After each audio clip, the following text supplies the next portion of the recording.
Wish you very happy new year. ये साल आप सभी के लिए बहुत ही अच्छा रहे, आपकी फैमिली के लिए, आपके लिए बहुत खुशियां भरा रहे और आप सबकी सेहत बहुत अच्छी रहे।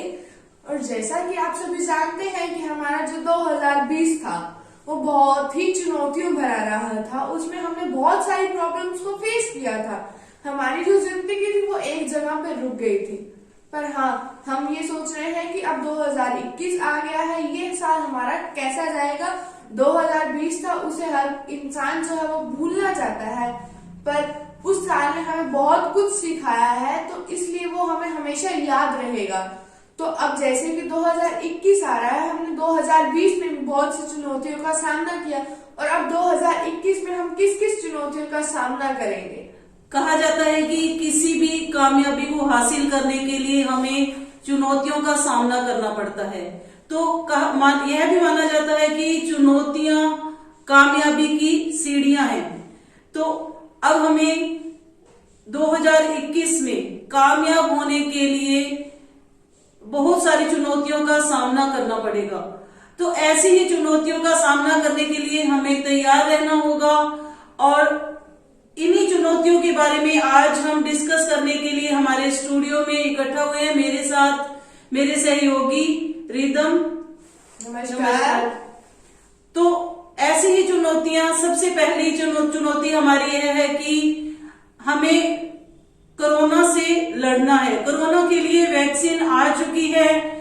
जैसा कि कल हमारे देश के प्रधानमंत्री नरेंद्र मोदी जी ने हमें एक मंत्र दिया है कि दवाई भी और ढिलाई नहीं। दवाई तो आ चुकी है, वैक्सीन आ चुकी है, लेकिन हमें अभी ढिलाई नहीं बरतनी है। क्यों? क्योंकि अभी जो कोरोना से बचाव के लिए जो भी रूल्स हैं उन्हें हमें फॉलो करना होगा। यह अभी जड़ से खत्म नहीं हुआ है, इसलिए इन्हें फॉलो करना बहुत जरूरी है। हमारा जो जीवन है वो एक पटरी पर चल रहा है। कोरोना के आने के बाद वो हमारी पटरी एक ट्रैक से उतर गई थी, तो हमारी जिंदगी एक तरह से रुक गई थी। कोरोना के आने के बाद जैसे कि लॉकडाउन लग गया था, लॉकडाउन के कारण सब अपने घर पे रहने लगे थे और इसके कारण कोरोना के चलते बहुत सारी प्रॉब्लम्स को हमें फेस करना पड़ा। और जैसे कि फ्लाइट्स, बसें, फ्लाइट सब कुछ रुक गया था। जो बच्चों के स्कूल थे बहुत कुछ बंद हो गया था, तो अभी भी वो नहीं खुल पाया है। जैसा कि स्कूल, बसें, फ्लाइट्स, अभी भी ये सभी कुछ नॉर्मल नहीं हो पाया है। इनको नॉर्मल होते अभी काफी टाइम लग जाएगा। वैक्सीन आ गई है, इसका मतलब ये नहीं है कि सारा कुछ पहले की तरह नॉर्मल हो जाए। अभी भी हमें कड़ाई बरतनी होगी। रूल्स जो हैं अभी भी हमें फॉलो करने होंगे।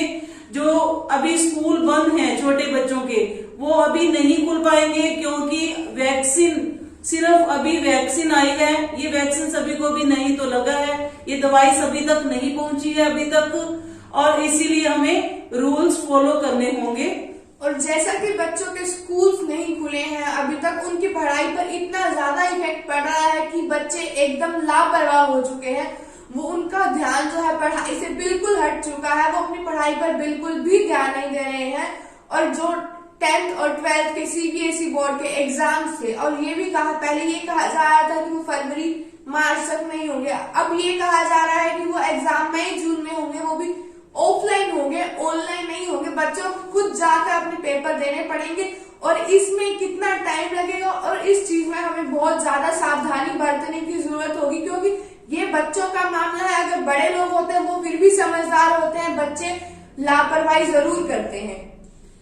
जैसा कि करोड़ों लोगों की नौकरियां चली गई थी लॉकडाउन के दौरान, कोरोना काल में, तो वो नौकरियां अब वापस कब आएंगी, कैसे अर्थव्यवस्था हमारी सुधरेगी। तो जैसे जैसे स्कूल खुलेंगे, बसें चलेंगी, फ्लाइट शुरू हो जाएंगी, तो अर्थव्यवस्था का जो पहिया है वो घूमेगा और वैसे का वैसे उसी पोजीशन पर आ जाएगा। मतलब हमारी अर्थव्यवस्था सुधरनी शुरू हो जाएगी, लोगों की नौकरियां वापस आ जाएंगी और सारा कुछ पहले की तरह नॉर्मल हो जाएगा। लेकिन अभी नॉर्मल होने में लगभग 6 महीने से भी ज्यादा लग सकता है। तो हमें सावधानियां बरतनी होंगी, जो कि बहुत जरूरी है। और जब तक ये सारी चीजें नॉर्मल नहीं होगी, जितना टाइम हम कह सकते हैं लगभग सारी चीजों को सही होने में ये साल पूरा लग सकता है, ये हमारा आइडिया है, क्योंकि सब कुछ इतना ज्यादा चेंज हो गया है नॉर्मल लाइफ से। जैसी हमारी पहले लाइफ थी उससे आज के टाइम में बहुत कुछ चेंज हो गया है। और ये कहा जाए कि जो हमारा डेथ रेट था वो भी बढ़ चुका है, और इस चीज के लिए हमें इतनी ज्यादा सावधानी बरतने की जरूरत है। जब तक सारी चीजें नॉर्मल नहीं होती, हमें अपना ध्यान जरूरी है, हमें अपना ध्यान जरूर रखना पड़ेगा, क्योंकि हम किसी भी चीज की ढिलाई नहीं कर सकते हैं। हम ये सोचें कि वैक्सीन आ गई है तो हाँ हम बेपरवाह हो जाए, वैक्सीन लग जाएगी तो सब सही हो जाएगा, नहीं, ये चीज चली जा रही है, तो ये रुकी नहीं है अभी तक। तो वैक्सीन पे भी हमें अभी तक पूरा भरोसा नहीं है, तो इसलिए अपना ध्यान रखना हमारे ही हाथ में है। जब तक ये सारा कुछ नॉर्मल नहीं होता तो प्लीज अपनी सेफ्टी रखिए। कुछ चीजें कोरोना काल में हमारे साथ बहुत अच्छी भी हुई हैं, जैसे लोग आयुर्वेदा के साथ जुड़े हैं।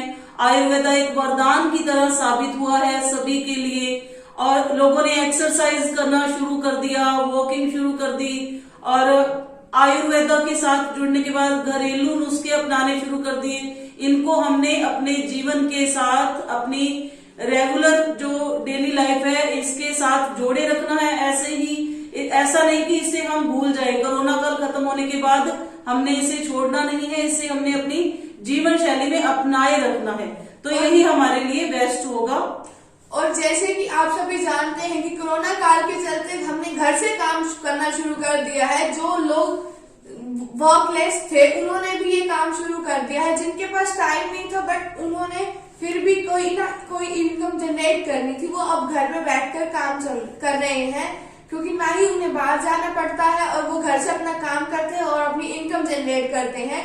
ये चीज आगे जाके हमारे बहुत काम आने वाली है। तो नया साल आप सभी के लिए खुशियों भरा हो, उमंगों भरा हो, हम आप सभी के लिए यही कामना करते हैं। तो wish you very happy new year.